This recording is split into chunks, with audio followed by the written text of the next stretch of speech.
It should be extemporaneous. It should just be you showing how well you know this book and how this particular excerpt guided you. All right. Okay? Yep.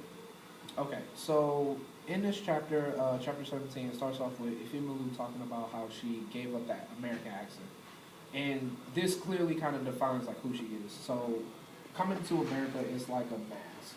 So this American accent is kind of like a mask where she's hoping that it'll aid her in some way, but it's more or less becoming more of a burden because it takes more effort and it's actually not proving her or who she is, so to speak. And the day like she decides to just stop using it, she ended up meeting Blaine, her next boyfriend, which is just a whole nother thing that, a whole can of worms that she's going to end up having to open. So in that case, it's more like a question of her foundation, where she is saying, well, okay, well, if I do this, hopefully I'll be accepted in America and not just a non-American black, where that's not the case. Either way it goes, you're still going to be considered as a non-American black. You're still going to be considered as an outsider, and you're not always going to be accepted in this world, whether you like it or not. So the accent you have, how you look, or anything like that, or how you change your look is not going to matter, because you're still not going to fit those set parameters, which is top, upper echelon, white. And in that case is something that she has to deal with. And the way that she deals with it is trying to move on and change herself in order to fit the parameters of that. And with Blaine, then like as we like kind of further on into the story, she sees that maybe being this American that's been hyped up her whole life by Obenze, Obenze's mother, and everything like that, maybe it's not like really what she wants. So the novels and things of the sorts that Obenze start reading and tell Ifeanyi about, like, gives her this false sense of America. And those false senses of America cloud her judgment. So the accent is somewhat of a effect of that, and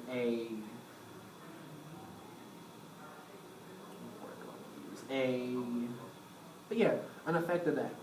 And moving on later, we kind of see that she is trying to mold herself into this person to be accepted. But she can't, because she would never will be, because she's not the top upper echelon. The mask, like, when she kind of like notices that it's not really for her, it's kind of somewhat as like a cleanser, so to speak, because it kind of gives her like not a sense of reality check, because she still kind of moves into the things that she shouldn't be moving into throughout the book, but it still kind of gives her that sense of okay, well, I need to figure out who I am.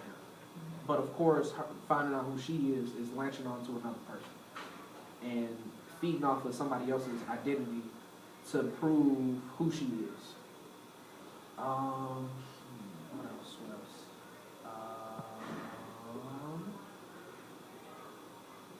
I feel like that's it. Okay. Her meeting Blaine was something that was different for her because he was black, and it was something that she, I guess she wasn't used to. I guess I could say, for lack of a better phrase.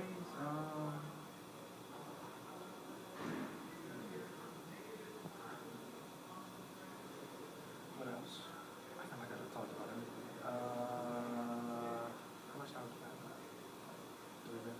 45 seconds. Oh, easy. Okay. Well, Ifeanyi speaks deeper into, I guess, her trying to find herself later after her and Blaine like don't work out, her and Kurt don't work out. It's kind of like or no, let me back up. Ifeanyi latches on to Blaine because after she got done with this cleansing, she needs something else to figure out who she is as a person. So Blaine is kind of perfect, and yeah. So, a lot of your commentary spoke about identity, the transience of identity and the lack of permanence. So what ideas or notions do you think the text, and particularly this excerpt, seek to uphold or subvert about the notion of identity?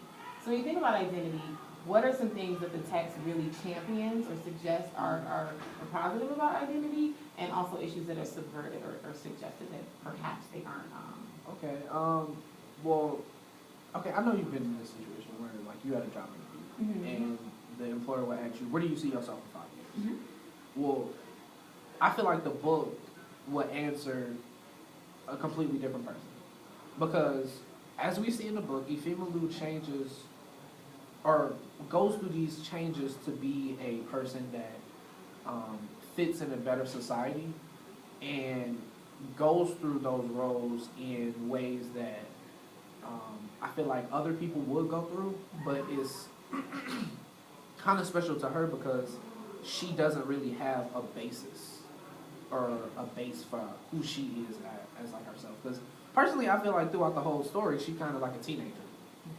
Where, you know, we all, as teenagers, kind of, I feel like the world looks at teenagers as like, they don't really know. They're just crazy and they really kind of don't know where they are. And I feel like that was what for Ifeolu was. You said So what is it? What are the suggestions behind that? Because what you know that is that Ifeolu felt the need to alter or change herself. The excerpt makes it clear that she had taken on an American accent, and we know that she's a Nigerian woman, and she had done that, as you stated, to kind of further her cause in America. But what are the suggestions when people feel that in order to reach a certain station in their lives, that's necessary? What is the book suggesting about the implications of that particular set of behavior? that it doesn't even work, because at the end of the day, she still kind of struggled to survive in the world. She still wasn't able to do what she quote unquote needed to do, I guess, and that if you're not a part of a society, you won't fit into that society, even if you change your whole outlook on life or your whole persona, because in order for you to fit in a specific society, you need to have the backgrounds they have, you need to have the ideas that they have, and she simply just didn't have that. And I feel like that's what the book is probably implying. That even throughout the book, no matter what situation she came across, it was a situation that she wasn't able to be equipped with. Even after 13 years, she was still facing issues and just feeling accepted in America. Was that consistent with other characters, or do you think that was specific to Ifeolu? I feel like every character had their own like issues, as in not feeling accepted, but it was more heavily influenced with. It was more heavily like brought to the table with Ifeolu, because it was from a beginning to end. Like Obenze, he had a sense of, well, he was confident. He knew what he wanted to do. But it was like, okay, this life is just like, no, you're not having that. We're going to do this, and we're going to test you to actually see what you can do. And in that case, it's like Obenze just never really got to live the life he wanted, or he thought he wanted. Yeah. That's it. That's it? That's it? You giving me gray hairs, and I'm tripping, and that's it?